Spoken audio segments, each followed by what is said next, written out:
heightened tension you'll find.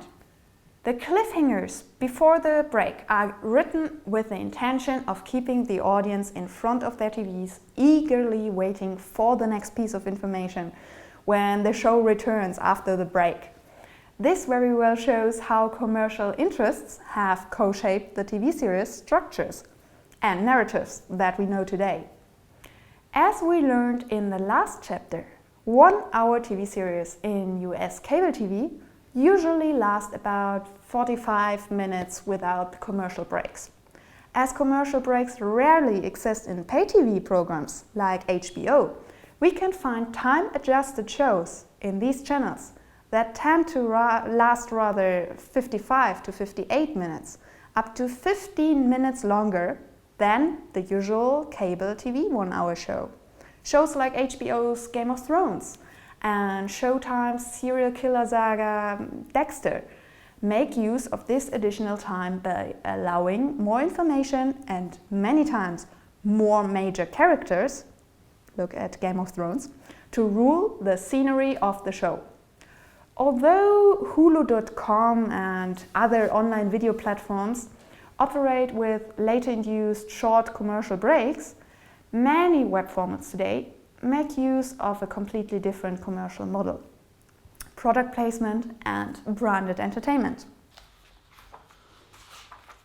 Product placement is a way of financing a film or series by visually including commercial products in the work, in exchange for payments by the brands.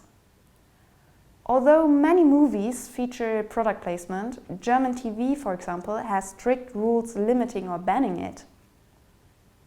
Branded entertainment, as another marketing strategy, goes even further by including commercial brands directly into the story world.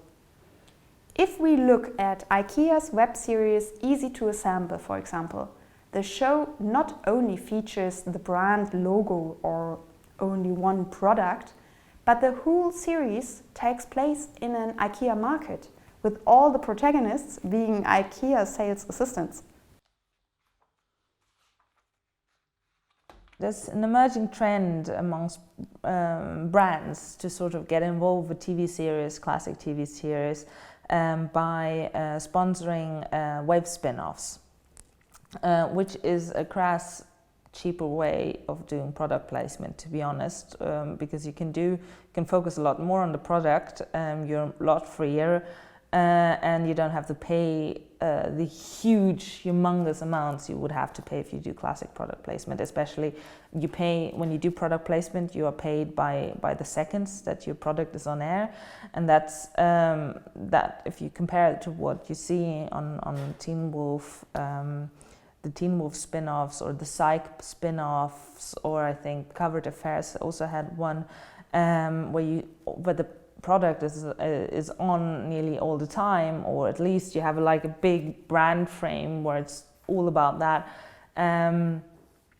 You still have a possibility to sort of pay for something, even if you don't want to spend that much money, and still be a really prominent part of content. So it's become increasingly popular over the last few years, and it's has, well, of course, makes that TV spin-offs lose maybe a bit of their charm. However, they make them payable, which is really interesting and something that you strive for, because that's what you want.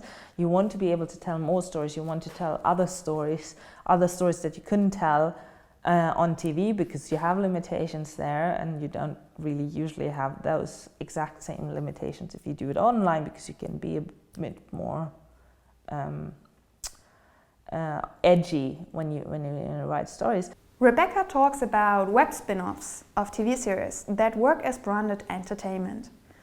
A spin-off is a narrative media format that is based on another, already existing format. The spin-off most often revolves around one aspect of the original work, for example, a character, location, event, or theme.